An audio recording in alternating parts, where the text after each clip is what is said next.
also conceptual understanding, not content-based or just skill-based. There should be a concept.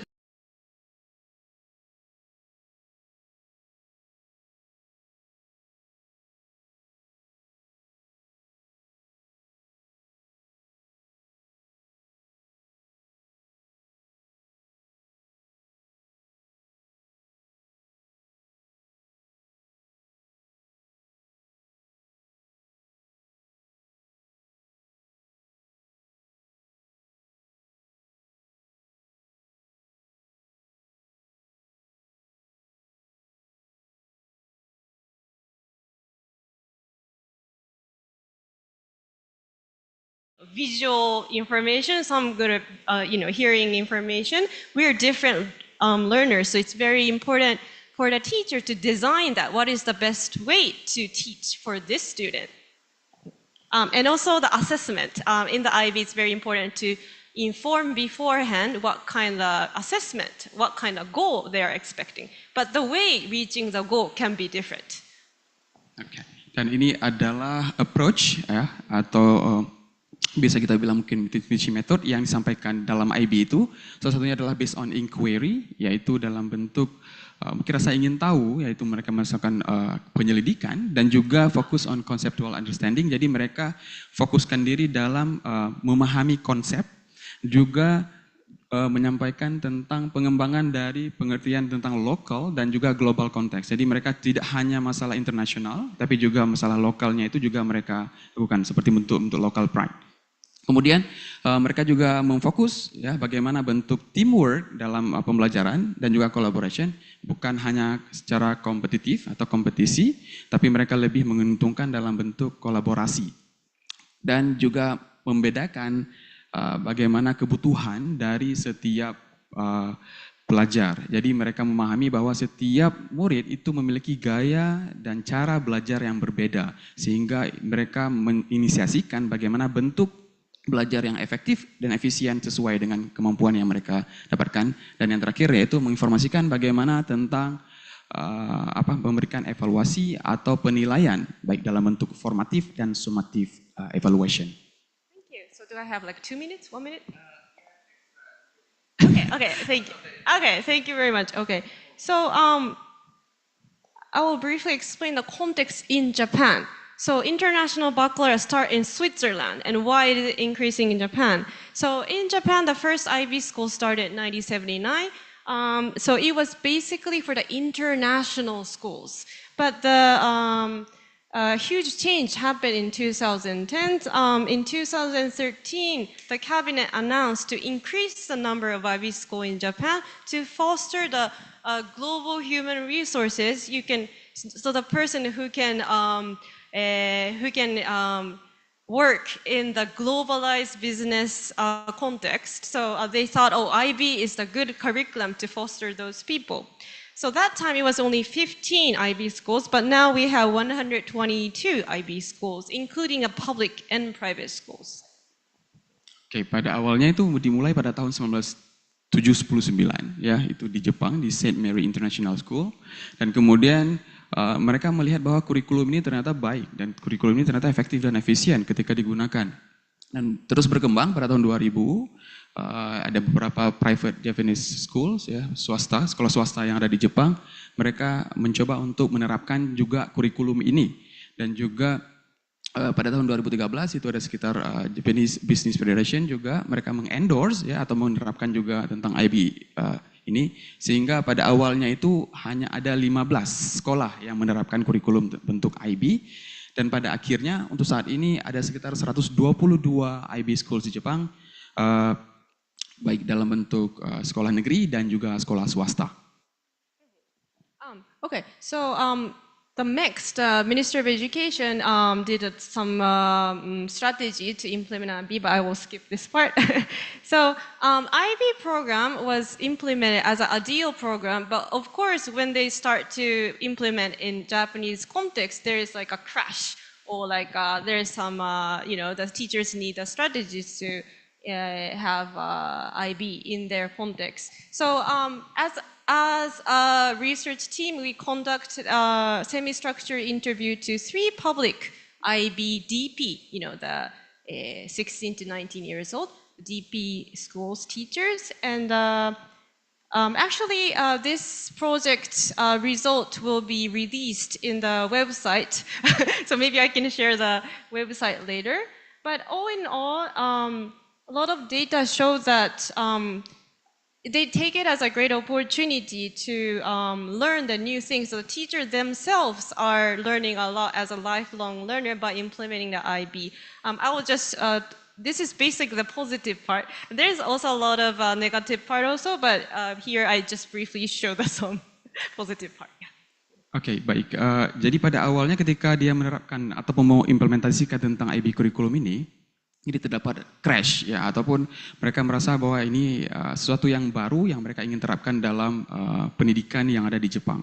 Dan tentu ada positif dan negatifnya, tentu ada bentuk ketidaksesuaian. Maka dari itu mereka ketika mendapatkan masalah ini atau isu seperti ini, mereka melakukan sebuah research. Ya, jadi ingin melakukan apa sih sebenarnya yang ingin mereka dapatkan untuk lebih efektif dan efisien. Dan akhirnya ini dia yang didapatkan di dalam research tersebut.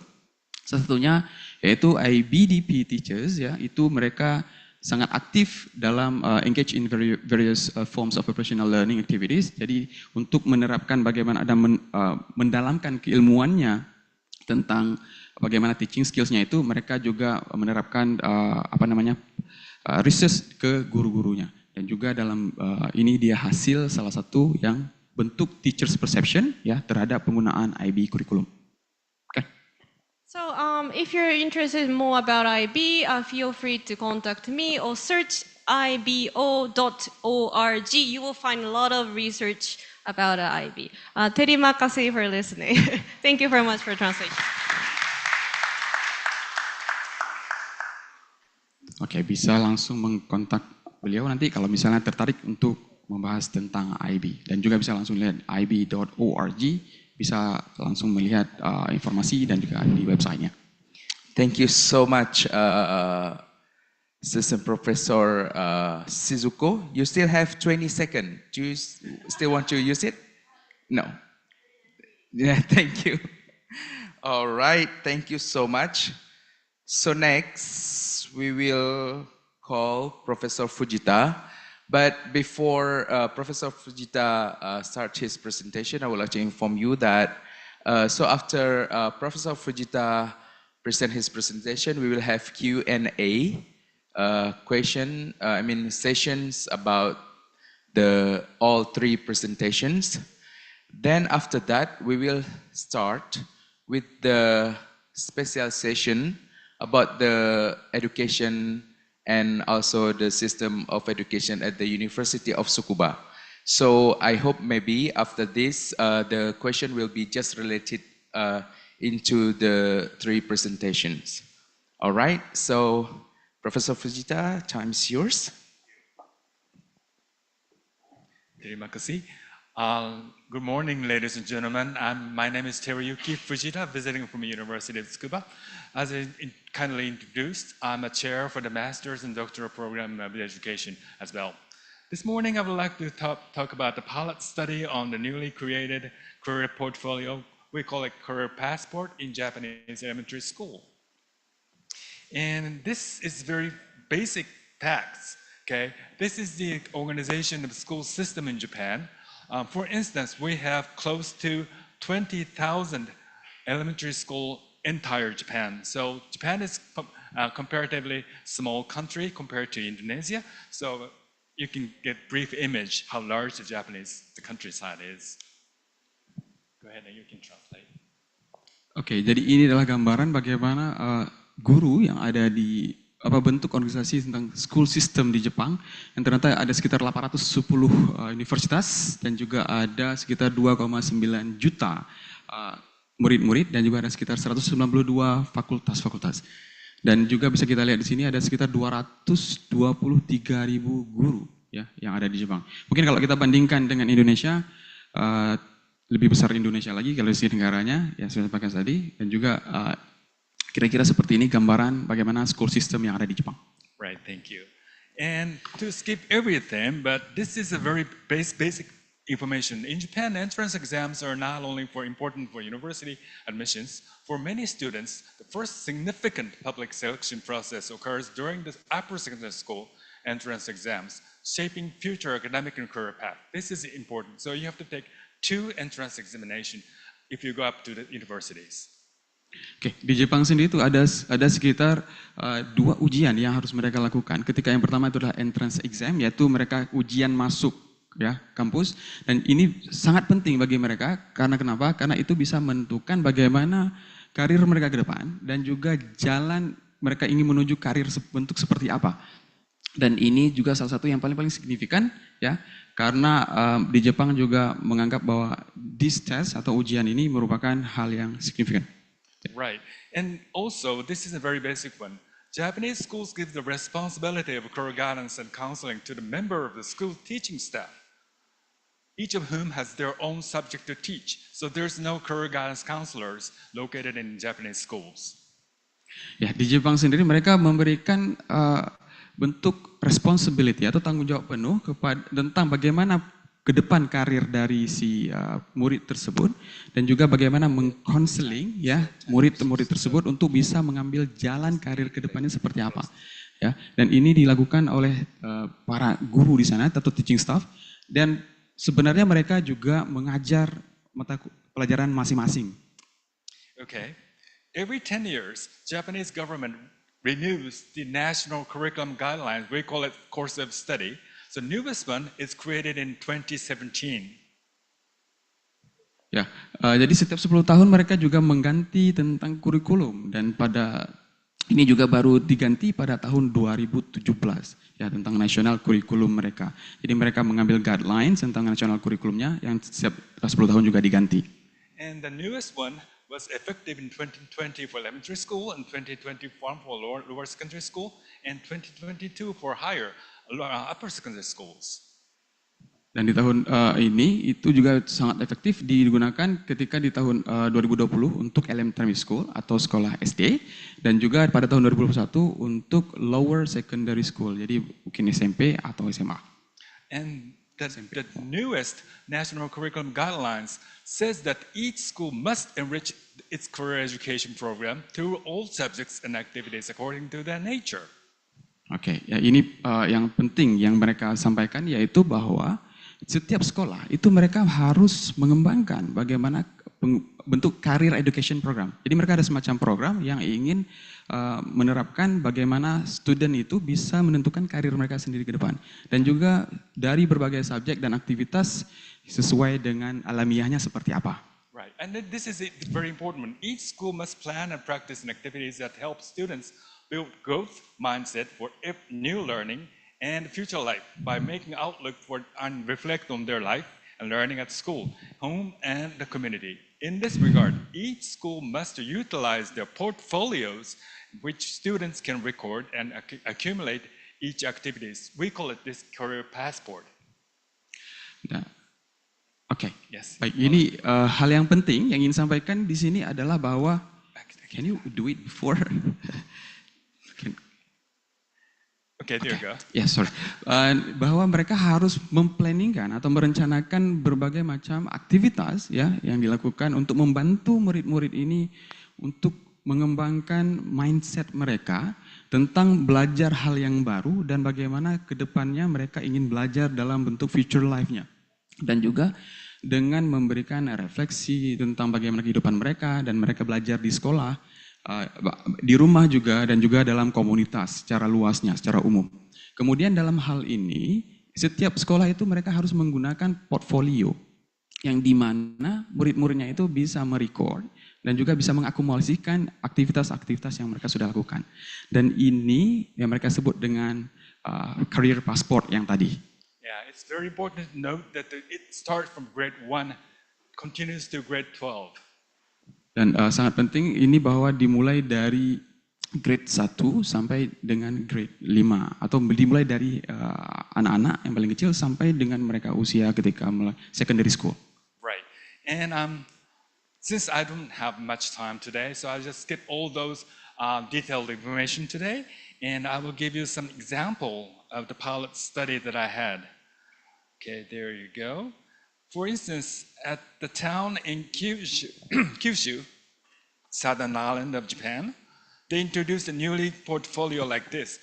This is a dig into my card for the end of 6th grade before the graduation. Oke, ini salah satu bentuk ataupun contoh yang mereka kembangkan untuk student mereka dinamakan dengan dig into myself card. Ya, mungkin kalau kita bisa bilang ini ingin mengetahui lebih dalam tentang diri kita sendiri dan ini digunakan untuk is it for exam? Yes. Yeah. Now, this is example. No, I mean this is for exam in the. No. That's just a portfolio. Oke, ini contoh portfolio yang digunakan contohnya itu ya ketika mereka di dalam salah satu tugasnya. Okay, this is one of the sheets in the portfolio. Oke, salah satu gambaran portfolio yang mereka lakukan dalam satu lembar kertas seperti ini. Okay, in the front of the page, you evaluate yourself and my strength and weaknesses and things like devote myself.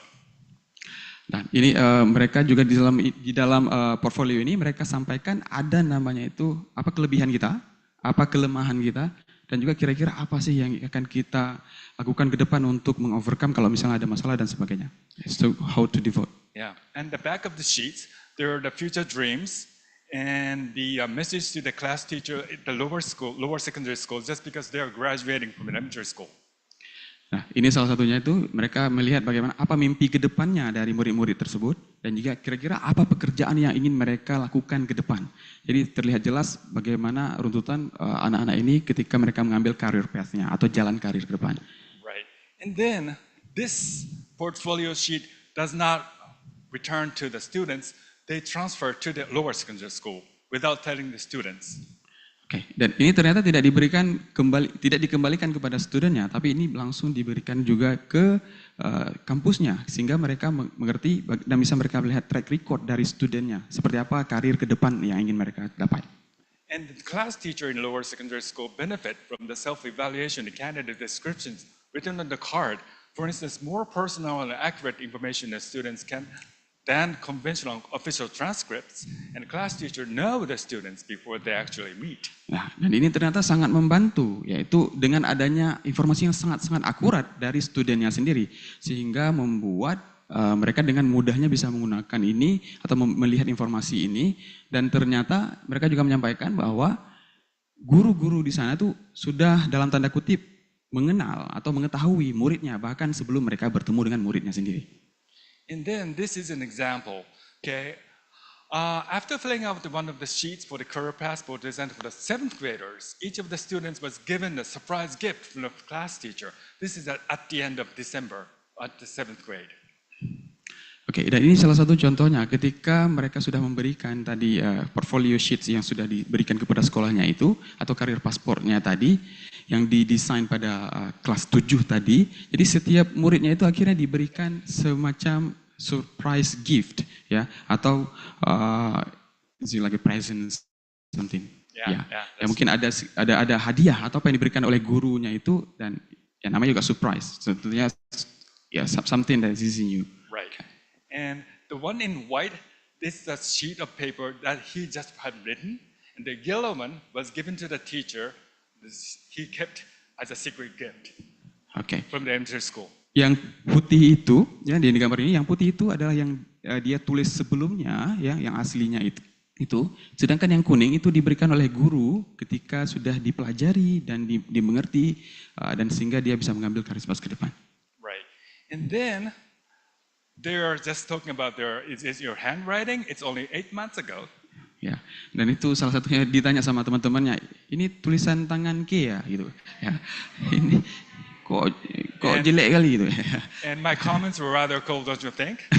Dan ternyata komen saya lebih keren ya dibandingkan dengan komen kamu. Nah, itu diberikan oleh gurunya, ya.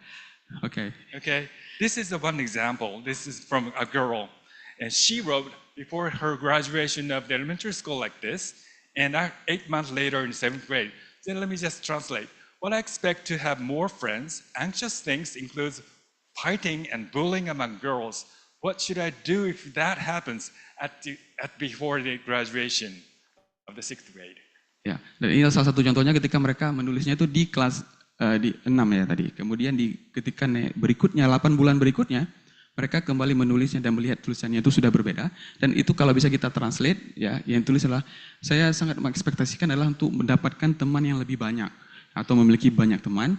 Dan juga hal-hal yang berhubungan tentang perkelahian dan juga bully di antara perempuan atau di antara anak-anak perempuan.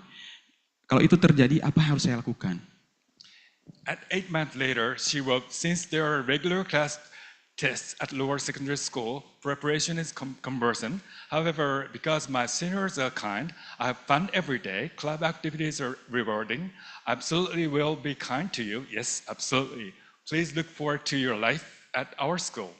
Oke, nah ternyata ketika 8 bulan berikutnya dia menulis ya, yaitu since there are regular tests at lower secondary school, preparation is cumbersome. Jadi di sini ternyata ada tes juga yang biasanya dilakukan di dalam bentuk regular secondary schoolnya itu.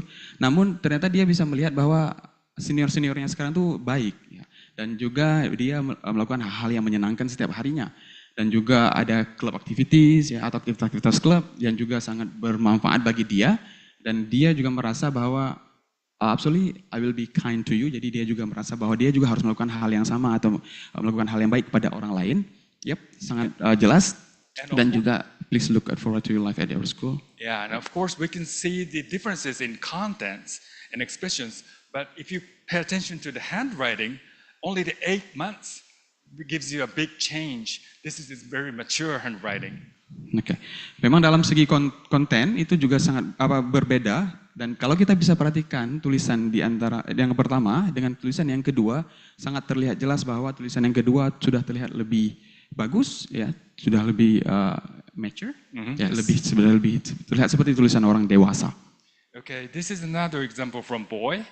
At the end of the lower secondary, elementary school, there was only one sentence. The seniors kind were tough, but at the end of the December, on the 7th graders, he wrote, going to school by bicycle in the morning is hard, especially in the winter because it's very cold. Do not forget to do the homework assigned to you during the summer break. Teachers will make you finish them after school in the September. The seniors are nice. You can get along with them soon. Oke, dan di awal itu ditulis pada tulisan awal itu ditanya, apakah kira-kira senior di sekolah nanti orangnya baik gitu atau bakalan susah, bakalan berat.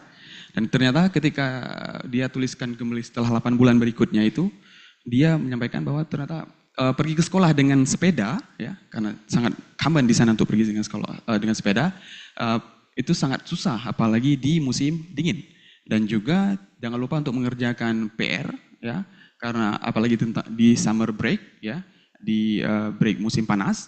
Dan juga teachers will make you finish them after school in September, berarti nanti karena akan diminta pertanggungjawaban tentang PR tadi itu di bulan September ketika mereka selesai dari summer break. Dan ternyata seniors are nice, ya, senior itu ternyata sangat baik, dan juga kita bisa saling bersama dengan mereka. Yes. Yeah, and at the elementary school at the 6th grade, he just only one sentence and writing in the simplest characters. We have 3 sets of characters: hiragana, katakana, and kanji. This is a complicated one. This is the simplest one. He wrote in every single sentence in simplest characters. But in 8 months later, he mixed the hardest one. And for instance, this is senpai seniors in hiragana. This is senpai, the same word in complicated one. So this is a huge growth in 8 months. Oke, ternyata ada bentuk tulisan yang lebih rumit yang mereka bisa pahami dan mereka bisa mengerti ketika ditulis ke depannya. Contoh dalam bentuk is it 3? Hiragana, katakana, and kanji. Oke, dan hiragana itu adalah salah satu yang paling mudah. Pada awalnya dia tulis dalam bentuk hiragana. Kata-kata yang sama, kata senpai atau senior yang tadi. Ternyata ketika dalam penulisan yang kedua itu tulisan yang sama, kata-kata yang sama, tapi dalam bentuk yang lebih advance penulisannya. Dan itu menunjukkan tingkat kepribadian mereka yang juga mereka sudah berkembang ke depannya. Okay, since our time is running out, I'll just only give you one more example at the Akita Prefecture, northern part of Japan. Okay, ya, ini ada contoh yang berikutnya yang dia berikan. Just quickly, just look at the characters, okay? This is from the 7th grade. This is from 8th grade. The same person. The length and the volume of description is so different. Ya, ternyata ini kita lihat perbedaannya itu volume ataupun yang dia tulis ternyata berbeda. Dari awal yang sedikit, akhirnya ke depannya dia tulis dengan dalam bentuk yang banyak. And also, this is the last one, the remaining task, competencies of teachers, career development practitioners. Some teachers still think that career guidance and counseling are their subsidiary responsibilities. Pre-service and in-service training need large-scale improvements, and conventional school-to-work transition is sometimes hard for students to make future prospects when you do not see the recent changes in high school-to-work transition in Japan. Parents would also have to be learning. Dan ini adalah salah satu hal yang harus kita lakukan dan kembangkan lagi, yaitu tentang kompetensi dari guru-guru tentang career development ini. Jadi beberapa guru juga masih berpikir bahwa career guidance ini atau meng-guide karir ke depan untuk anak-anak atau tentang konseling ini adalah mereka itu bukan primary, tapi subsidiary, jadi mereka melihat itu sebagai responsibility yang kedua gitu. Jadi bukan hal yang utama yang mereka harus lakukan. Juga ada pre-service dan in-service training. Itu harus dibuatkan pengembangan yang secara massal, secara luas. Dan juga ada bentuk conventional school to work transition, yaitu kadang-kadang susah untuk murid-murid itu untuk mencapai bagaimana prospek ke depannya itu seperti apa ketika kita tidak melihat adanya perubahan yang sangat signifikan dalam waktu dekat. Dan juga mereka menekankan bagaimana orang tua juga harus belajar gitu. And thank you very much for attention, Terimaki. Oke, terima kasih. Thank you.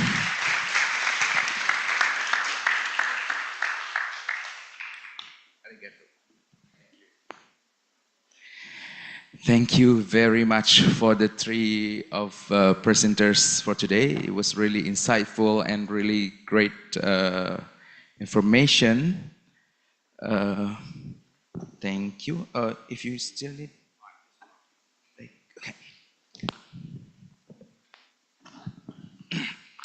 All right. So now we are going for the really interesting session, I think, for the Q&A.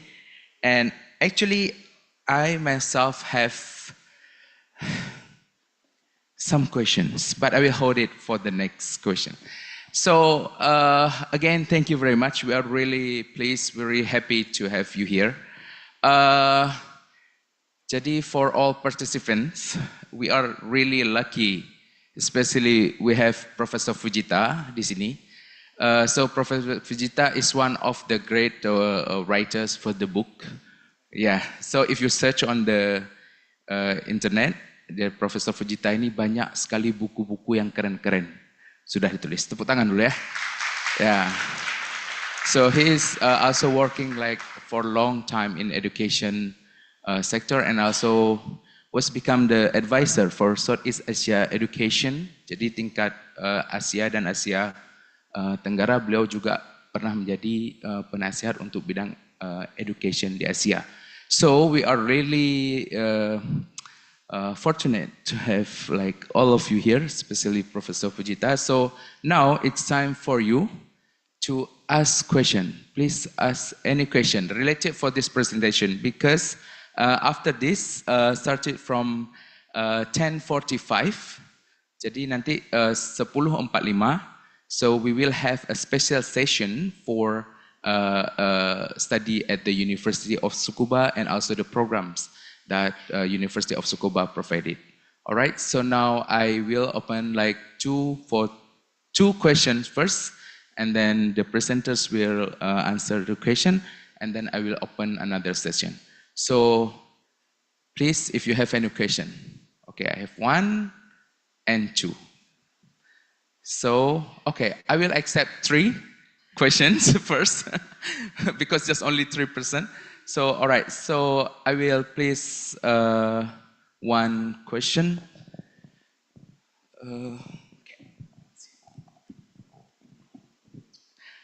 If you want to ask in English, please, or in Bahasa, is okay too. Thank you. Not question, but expectation. Okay. Please say your name first a little bit. Konnichiwa.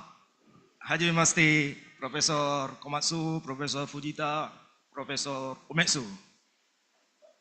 Watashi wa Zulkifli. Watashi wa Sagaku Koshi Sugoko Sensei.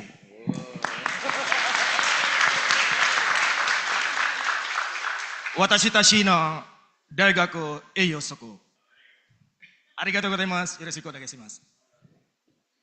I want to say expectation for for three of you and separate also.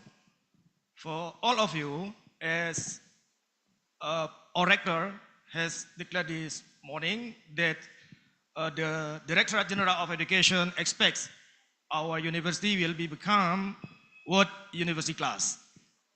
As I said, that Tsukuba now stand at 293 rank globally, but our is still from for that, still not 1,000 yet. That's we expect. This is not the first, but we hope the long-term collaboration. So now Tsukuba at 293, and next year win already 294. That's our expectation based on these today meetings. And specifically for Professor Fujita, as you are the leader of graduate school at Tsukuba University, so we learn the student from Japan always stay at the top rank at international studies like PISA, Program on International Student Assessment, almost stand up, but we are still at the bottom. That's why we need your contribution, your help, your advice how Indonesia next will stand together with the Japans. For Professor Umetsu, Shizuko Umetsu, I know you that last year I want to attend your presentation, but I'm late. You are the best partner of CMU IC in Bangkok, that's right. What interesting is the higher order thinking you present, but I miss it. So from today, we want to learn more, especially at Mathematics Education Department. So higher order thinking is one of the core tension in mathematics education for students, right? Okay, that's our hope for Professor Umetsu. And from Professor Komatsu, we are the same. So I learned your this publication is so much, near 100, so right, in Google Scholar. But I see your partner from UK, from Europe, US, but not from UIN.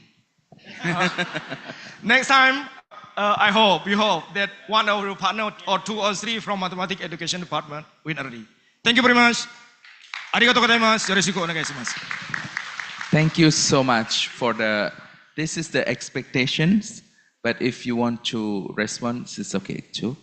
But let's us have two more questions before. So I would like to please Professor Jarjani for the next question.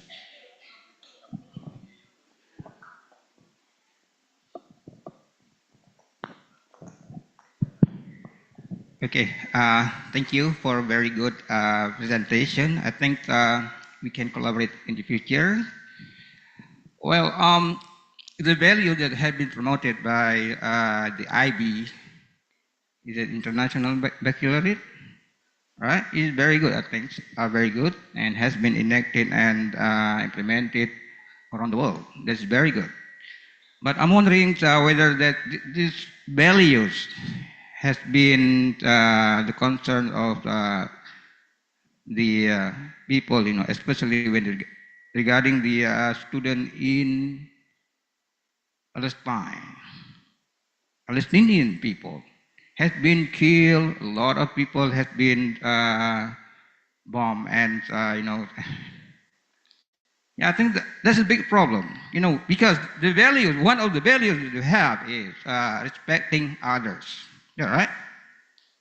I think we need to voice the values, especially when dealing with the people in the Arab countries. Because what I understand, to my understanding, is Japan support United States, and United States support Israel to kill people in Palestine. Okay, I think that's a big concern for us. All right, thank you. Thank you, Professor Dani. So next, the last question for the session first, the first session, I would like to please Dr. Rizda Neva for the question. Okay, thank you very much. My name is Rizda Neva. So I'd like to say I really enjoyed the presentations of three of you. It was, you brought out very interesting and exciting topics to us today. So my questions, I would like to address my question specifically to Ms. Ometsu, because my field is English language education, so I am an English language educator myself. So so this is, actually I've heard about International Baccalaureate, but I got to know more today. So you say it's like a kind of international curriculum implemented in schools worldwide. So my question is, how languages are used in the instruction in IB? Like you said, it's a combination between local and global, yeah, to respect the local wisdoms and also to welcome the global issues and to introduce that to the students. So maybe my question is, how are languages used? Is it only one language used, like only Japanese, or is combined with English, and how are they used in practice? So it's a very practical question, actually. So thank you very much. Thank you very much for the three questions. Yeah, thank you. So now I would like to give your time. So you want to go, like each of you. So the first question, the first it was like more expectations for all of you. And then the next one's related to the IB and also the value of people in the education. And the last one is like more about the language construction used in the IB system. All right, so anyone? Sure. Well, I just give you some brief information regarding the high score of PISA and TIMSS, Japanese students. Yes, it's true that Japanese students are making very high grades and ranking at the top in Asian countries.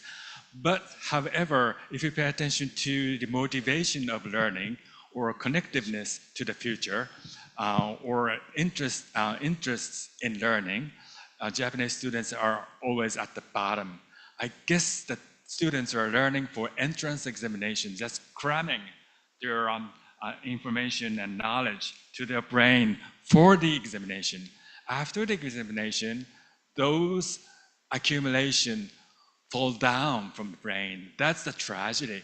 I guess the Japanese school needs to improve their motivation to learn and their enthusiasm to learn. So I guess we have to learn from you guys about the secret of the smiles of the students in the schools and their enthusiasm in learning. So I guess there should be a mutual learning between us. Thank you. Oke, jadi baik kalau misalnya kita lihat di skor PISA, ya itu salah satu yang untuk menghitung apakah anak-anak itu cerdas atau tidaknya dari numerik atau juga dari literasinya itu, memang Jepang salah satunya itu tinggi. Jadi Profesor ini menyatakan bahwa salah satunya itu Jepang adalah salah satu negara yang memang memiliki nilai PISA-nya itu tinggi. Namun di balik itu ternyata ada tragedi yang lain, yaitu mereka merasa stres ketika belajar. Dan tadi juga disampaikan, sepertinya kita juga harus bisa belajar dari Indonesia ini. Bagaimana anak-anak di sini terlihat menyenangkan belajarnya. Mereka senang, mungkin senang nggak pergi sekolah mungkin. Tapi pada dasarnya mereka ingin mengetahui bagaimana sebenarnya mereka ingin pelajari juga. Bagaimana kok bisa mereka di Indonesia ini senang. Padahal nilai PISA-nya juga jauh di bawah gitu ya. Ya, IQ-nya 80 ke bawah. Oke, anyway. Okay, so thank you for the question, and also thank you for the expectation for our future about the collaboration between us and among us about and also we are the same in mathematics, but I think we can be much broader to talk about a subject other than mathematics. Of course, mathematics is a very important subject, but I think we can collaborate with some other aspects. And like, for example, like I think it's important to have a important role about teacher education. And in Japan, we have, like, for example, Professor Fujita mentioned about some aspect of student achievement, but at the same time, we also have some specificity about teacher education. We say lesson study. So can I ask, have you heard the term of lesson study? Lesson study. Yeah. Lesson. Have you heard that? No? Ada yang tahu lesson study? Study plan. Yeah. Which means that, like, for example, teachers come together to observe one lesson, like a teacher conduct a lesson. Of course, students are there, but also other teachers in the same school observe the lesson and then observe the lesson. And after the lesson, they can discuss the strengths of the lesson and also some limitations to talk about some improvements of the future. Yeah. It's a kind of teacher training. So I would say that this kind of teacher development is very important aspect in Japanese education. And also this is not only for mathematics, but this is also for other subjects such as science and biology or like English, of course.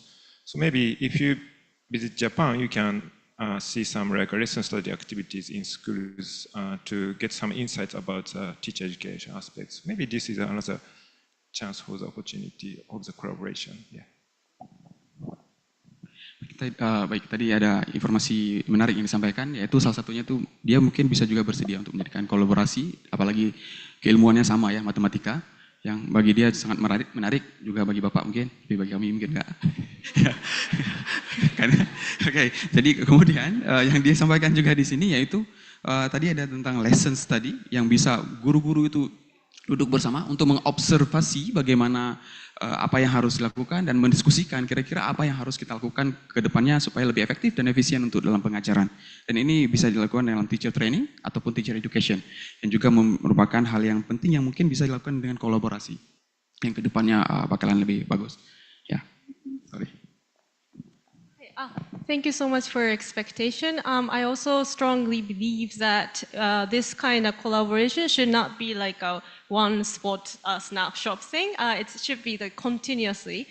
So like maybe like I don't like expect to do something like rapidly, speedily change, but let's continue like this collaboration for long. That's what I'm thinking now. Thank you so much. Should I stop here once? Yeah.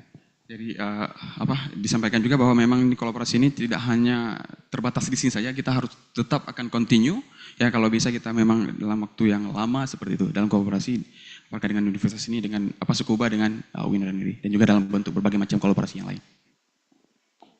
And thank you so much for your comment. So I would like to explain a little bit more about the history of the IB. So IB's first Director General is called Alec Peterson. And he was in Malaysia in the end of the World War II, and he strongly believed that we really need the education program for a better, peaceful world. And in Malaysia, he had a lot of, not collaboration, but like he had an opportunity to work with someone from very different culture. And he strongly believed that in the next world, post-World War II world, we really need the skill and we need to have like knowledge and understanding to respect the other culture. So that was the start of the IB. And it did start in the time of the 1960s, which was the idealism was kind of a strong trend in the world. However, as you criticize, it's true, the current world, like there is a lot of wars, and what is doing IB? Like what is doing education? And IB itself recently is very criticized because it started from the non-profit organization for some international school, but now some people criticize it's like the new way of colonialism of having MOU with other many countries, and like they have to pay a lot to IBO. So there is a criticism itself to the IBO itself. So like IBO also needs to metacognitively reflect themselves. However, I still believe that IB education's way of teaching have the hope for making a peaceful world. Like, for example, in the history curriculum, they emphasize the perspective. So all the historical resources are biased. So they kind of encourage the students to see the resource from several perspectives. So they're not in the position like I'm in this way, or let's just see this resources. They try to see the various resources and try to think what is the bias in this resource A, resource B. And actually I'm interested in Turkish IB schools, because in the Turkish IB school, the public school, there's a lot of type of IB schools. There are public school in like Imam Hatip High School, so they have like a Islam way of teaching, and there is a type of high school much more like secularism type of high school, but they all implementing IB. So I was interested how they teach the history differently. It's still under the research, but this I really agree with your criticism, but I still hope that education can, we should hope that, we should be also the agency of making a better world through the education. Yeah, thank you so much for your comments.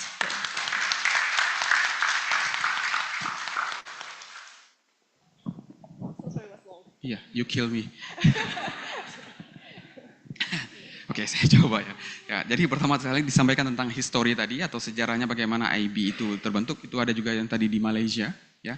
Ketika salah satu orang itu mendapatkan kesempatan bagaimana dia bekerja dengan orang Malaysia yang memiliki culture dan budaya atau budaya yang berbeda.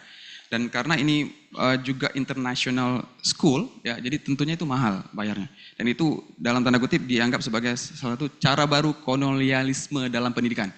Yang itu akhirnya membuat mereka ada dikritik karena mahal bayarnya, ya. Seperti biasa sekolah swasta akan lebih mahal bayarnya. Dan ini juga international school. Dan tentu mereka sangat berharap ini untuk kebaikan dunia, yaitu peaceful of the world. Jadi mereka merasa bahwa adanya perspektif yang berbeda ketika terdapat dalam sebuah masalah. Jadi salah satunya ditanya tentang pada student ataupun muridnya itu adalah bagaimana bias yang terjadi pada suatu permasalahan atau isu. Jadi ini melihat berbagai macam angle atau perspektif dalam sebuah permasalahan. Di Turki sendiri mereka juga melakukan sebuah research di situ, dan disampaikan tadi ada salah satu imamnya di situ yang mengajarkan bagaimana tentang Islam. Dan mereka mempelajari bagaimana cara mereka mengajarkan Islam itu seperti apa. Dan pada dasarnya itu, sehingga mereka ingin melihat bagaimana Islam itu juga diajarkan dalam bentuk histori itu seperti apa, yang secara berbeda. Ya. Dan tentunya yang diharapkan adalah pendidikan untuk kebaikan, a better world, dan juga peaceful of the world in the future. Itu yang diharapkan sebenarnya dalam bentuk IB ini. Oke, baik. Yes, is please. it okay? Yeah. Okay. Time okay? Okay. Yes. No worries. Today is your day. Okay. So. Yeah, and thank you so much for your question. It's a very crucial question. So IB's in the start of IB, the public language in the IB was English, Spanish, and French. So it's very Europe-centered. But they start a system called dual language program. So that was firstly start in Germany. So in IBDP, students have to take 6 subjects, but 2 of them should be English or Spanish or French, but other language could be taught in their mother tongue, for example, German language. So Japan, when they decided to implement IB, the Ministry of Education, the MEX, and the IBO decided to implement the dual language DP. So now Japanese students learn IB in Japanese and English in most schools. Yes, but still the English skill is kind of expected. So yeah, it's a very controversial topic, how they use the language in the IB. But I should introduce that there is a saying in the IB, all the teachers are language teacher. So that means it's not like I should be able to teach the English acquisition to everyone. It's more about be aware of language. Yeah, to make sure that everyone who is understanding in this language. So it's very important, even your science teacher, even your social study teacher, be aware of language. That is kind of implemented in the IB teacher's guide. Yes.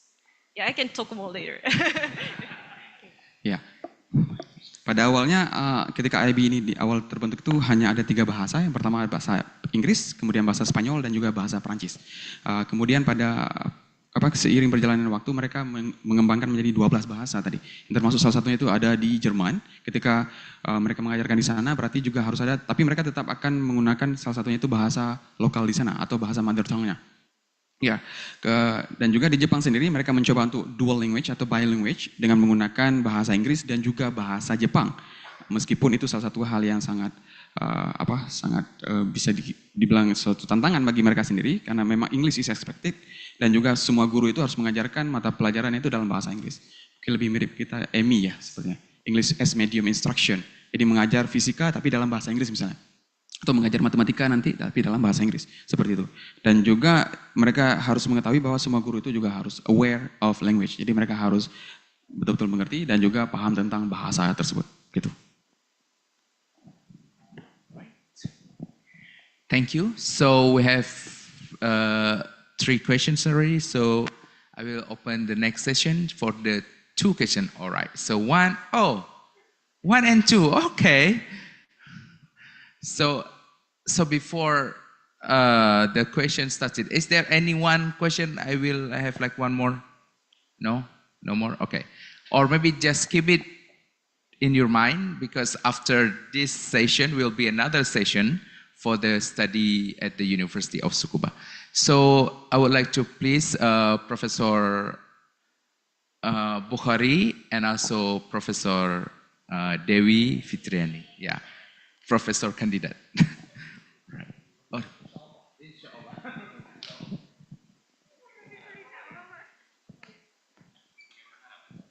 Bismillahirrahmanirrahim. Assalamualaikum warahmatullahi wabarakatuh. Alhamdulillah. My name is Bukhari Muslim. I'm Vice Dean of Education Faculty in IAIN Araniri. I'm sorry, the next I will ask about this topic with Indonesian language because my English is not good. I afraid if I speak English, mungkin the others is know what I mean, what I say to you, because my professional is Arabic teaching, especially curriculum and teaching method. I'm graduate from Sudan University in the Africa. I'm sorry, because if I talk about with Arabic language. Mungkin mungkin saya sendiri yang paham. Oke. Terima kasih. Ada beberapa pertanyaan yang ingin saya sampaikan terkait juga karena ini juga di bidang kami, di bidang akademik. Pertama adalah saya teringat begini. Kita baca-baca buku dulu ketika Amerika menjatuhkan bom atom di Hiroshima dan Nagasaki. Setelah itu pertanyaan pertama dan mungkin the last question dari Kaisar Jepang, Kaisar itu adalah berapa guru yang tersisa. Jadi bukan ditanya adalah tentaranya berapa tersisa. Kaitan dengan itu, pertanyaan saya adalah bagaimana pemerintah Jepang menyiapkan guru itu sehingga sekarang kita lihat pendidikan Jepang sudah menjadi salah satu yang terbaik di dunia. Yang kedua adalah bagaimana pula perguruan tinggi terlibat dalam menyiapkan guru itu sehingga kualitasnya sangat diakui dunia. Yang ketiga adalah bagaimana sekolah menyiapkan SDM-nya sehingga guru-gurunya juga menjadi guru terhebat. Seperti disampaikan oleh tadi Miss tadi tentang IB itu, jadi guru-guru hebat. Yang selanjutnya adalah bagaimana kolaborasi ketiga ini dalam menyiapkan sistem pendidikan dan guru hebat di Jepang. Jadi ini mungkin perlu supaya kami juga di kampus juga bisa mengadaptasi atau mengambil hal-hal baik yang ada di dari para tamu kita pada hari ini. Saki, seperti itu aja. Assalamualaikum warahmatullahi wabarakatuh.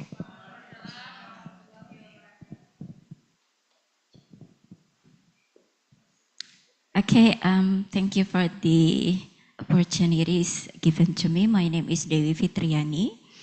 I am the Secretary of Early Childhood Education Department. So basically my question will turn around early childhood education related to the theme for today. I have 3 questions. One is for each of you. The first question is about math. Because right now, a lot of parents are expecting early childhood teacher to teach math, also literacy for their children, which is very young. So how do you, perhaps you can share some information in Japan about how teachers in early childhood schools are giving contents about math to the children so that it won't disturb their growth. Because in early childhood education, we learn that bahasa Inggrisnya terlalu cepat. The sooner you give so much more content into the children's brain, the destroy their minds going to be. That's the first question. And then the second question is for Professor Fujita. I'm interested with the current portfolio that you shared before about for the students. Is it possible to create that kind of thing for the early childhood level? Okay, and if it is possible, perhaps you can give some guidance in how to do that for the school so that maybe we can duplicate it here in Aceh. And the third question is for Ms. Umetsu. It's really interesting to learn about the international baccalaureate programs. And what I've seen before that you shared 4 programs. And the last one is at diploma level. So because we are here in UIN Araniri, it's at university level. How do you suggest that we collaborate or incorporate the international baccalaureate into our program? So because I think university students still need to implement all those 5 principles that you shared before. Thank you.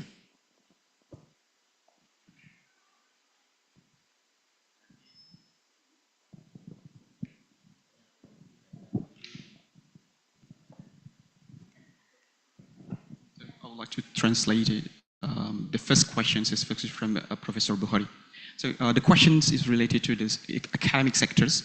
Yeah, the first is during the war, the Second World War. So from Nagasaki and Hiroshima was bombed by the USA. And what we know from the historic aspect is that your emperor at that time, or your king at that time, said that how many teachers are still alive, was still alive in that time. So and this kind of this could be like inspirations for all members of the people here in Indonesia. When during the war, you still ask that kind of questions. So and how it works after that, and how you prepare those teachers to prepare the Japan can be right now. And Japan is, because Japan is one of the best, maybe related to schools and also universities right now.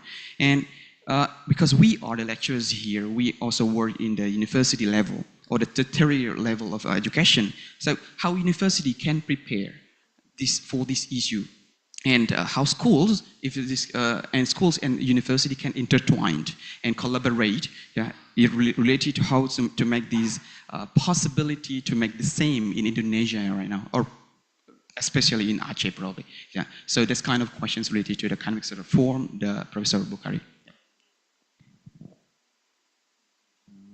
Want to go first? Okay. First question, it's very important. Thank you very much for a very deep and insightful question. And for me, the history is something that we can't change. The future is something we can do something to it. So in the teacher training programs, I always say, look at the future and learn from the history. The history is something we have to learn, but we can't change. So valuing the importance of learning history does not give you the boundary of the future possibilities. So if you pay attention to the future and mutual understanding between the countries, so it's very important for the teacher trainers to understand the possibility of education, and that broaden up their students' mindset and widening the view of the understanding of global issues. That's what I do.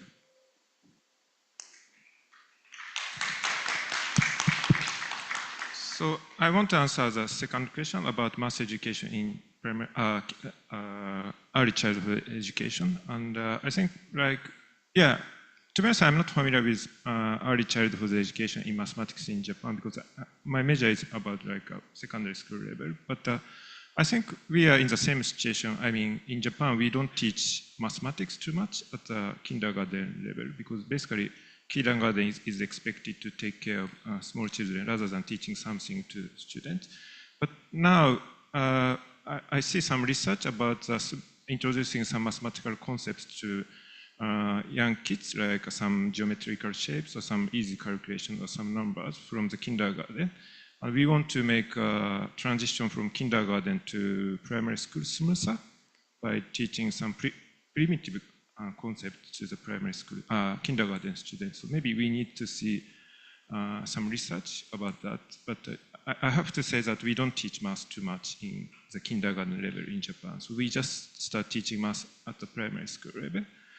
And also, but I can say something about mathematics education in primary school level, because for me, well, sometimes, because I talk this kind of issue with researchers in other countries, and basically they really appreciate the quality of textbooks in Japan, because like, I'm not sure about Indonesia, but basically primary school teachers in Japan have to teach every subject, not only mathematics, but also other subjects. Like a primary school teacher has to teach not only mathematics, but also language or like history or other subjects. But I think Japanese textbooks quality is very good, and it's really like, we say, problem-solving style lesson, and to stimulate student deep thinking rather than like memorization of something that, and I think this kind of textbooks is good. But at the same time, recently we have a problem about a shortage of teachers in primary school education, because currently like teachers are very tough jobs and less attractive for teachers. So I think we want, at the same time, we have to ensure the quality of teacher education. But yeah, sometimes we say like a problem-solving lesson of mathematics from primary school level to secondary school level. So maybe this is a possibility about quality of math education in Japan. Yeah, thank you.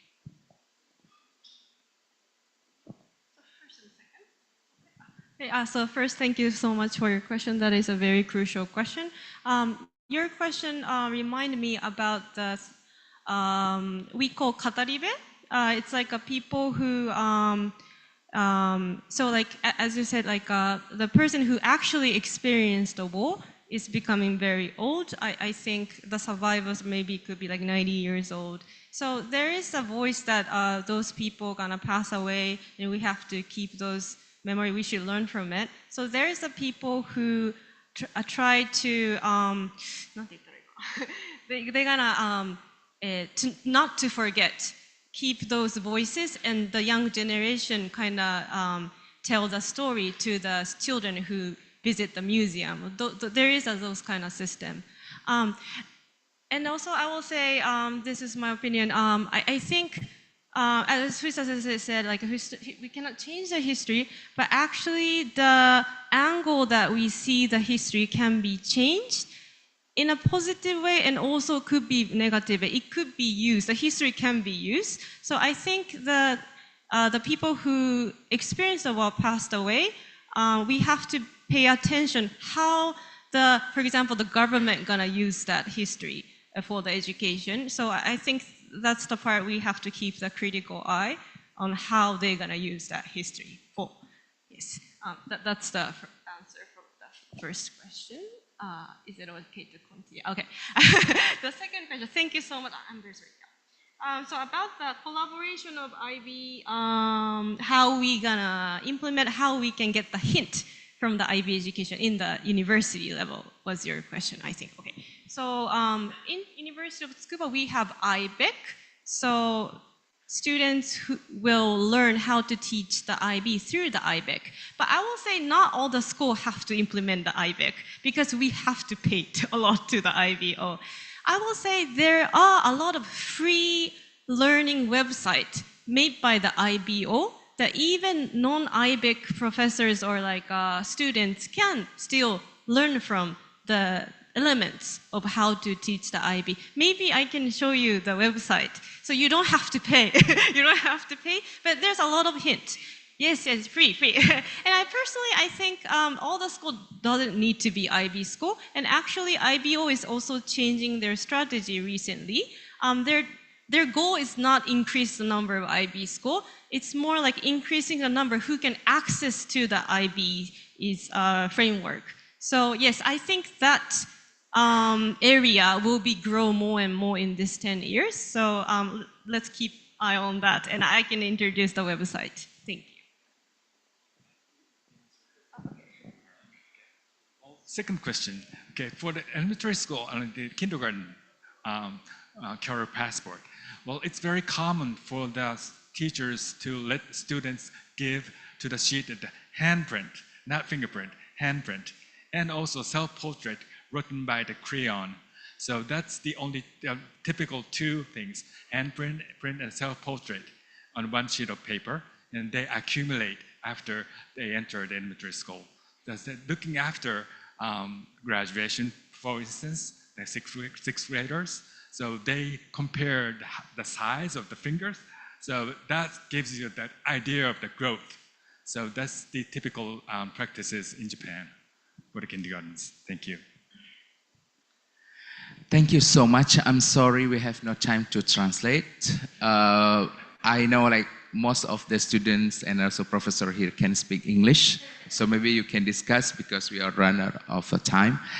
So now the special session from the University of Tsukuba to the Faculty of Education at UIN Araniri. I would like to call the Dean and also 5 Deans, Professor Samsul Kamal and Professor Bukhari. Here also the Dean, please come to the front. The Professor Fujita want to give like a gift from the Faculty of Education at University of Tsukuba. After this, so after this session, then we will start with the information session with the international office from the University of Tsukuba as well.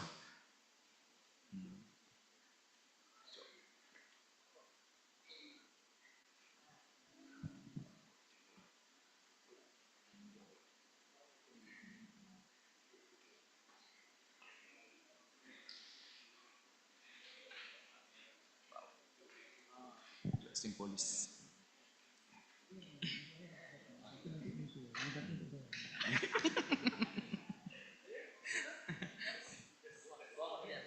Di atas.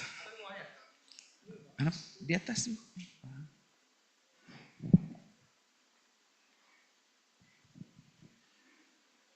Thank you very much for having us. This is the present from the University of President from Maine. Thank you. Thank you very much. Thank you. All right. So you want to do it now? Oh. Oh, for the Vice Dean? Do you want?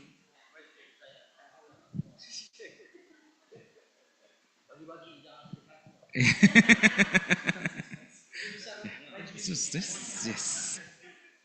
Yes. Ada Vice Dean lagi? Oke. Okay. Ini yang satu lagi nggak ada? Oh, berarti. All right. Now, I would like to call Pak Dekan Veteran ini, Pak. Yeah. Please come to the podium. So we want to take a picture, like a picture session.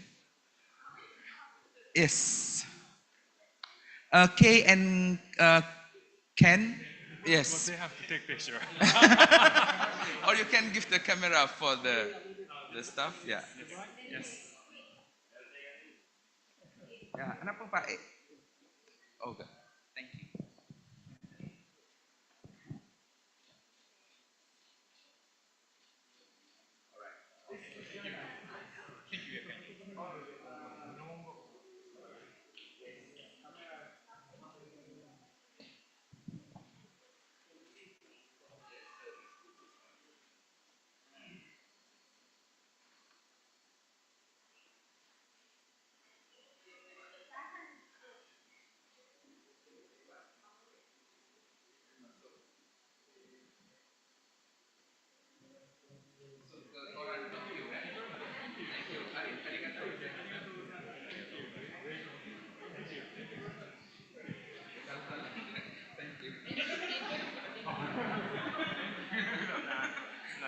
Hah?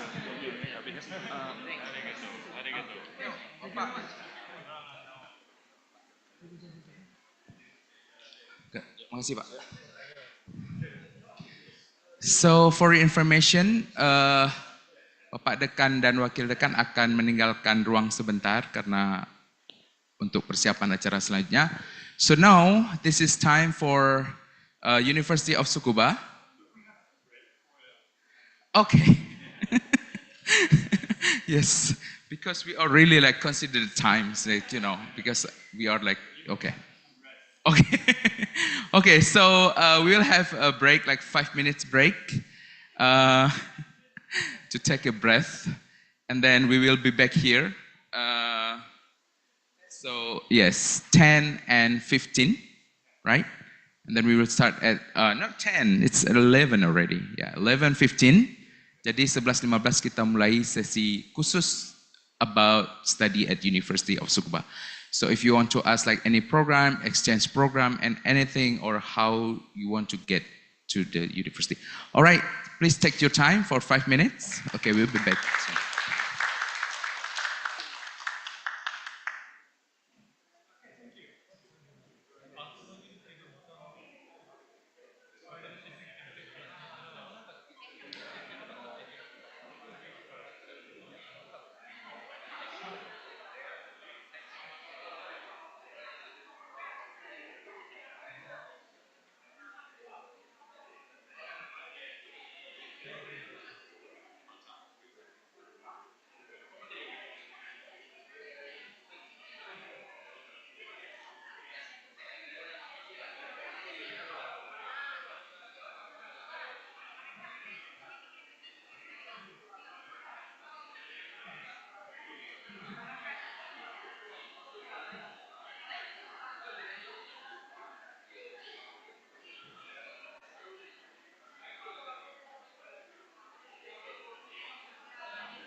Kalau bisa jangan pulang dulu ya. Break boleh, tapi jangan pulang ya Bu ya. Apalagi mahasiswa, apalagi ada dosennya di sini. Dosennya jangan pulang.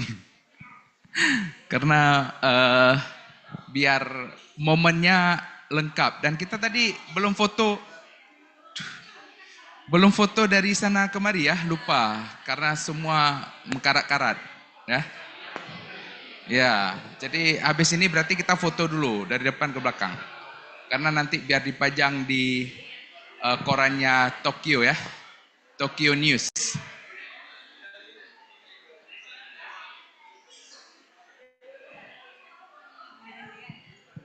Dan kita akan ada program memang pertukaran pelajar UIN dengan University of Tsukuba.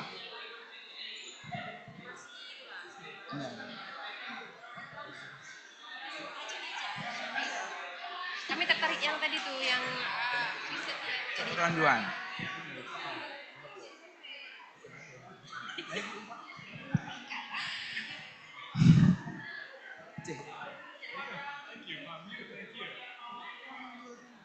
Department of Education.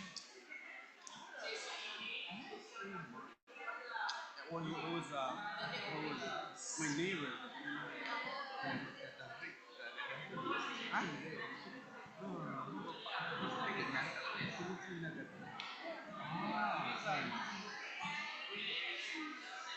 Something.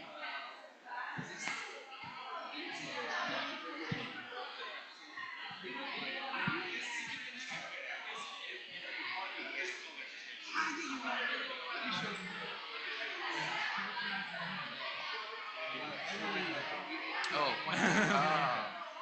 준비가.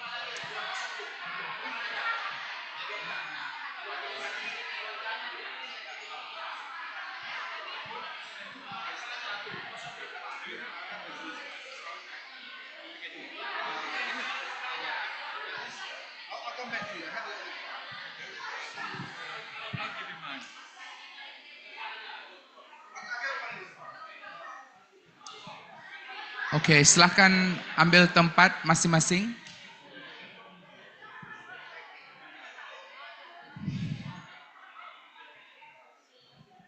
Tadi.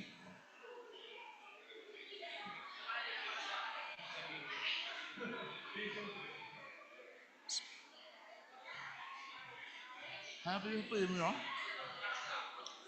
Kan baru sadar.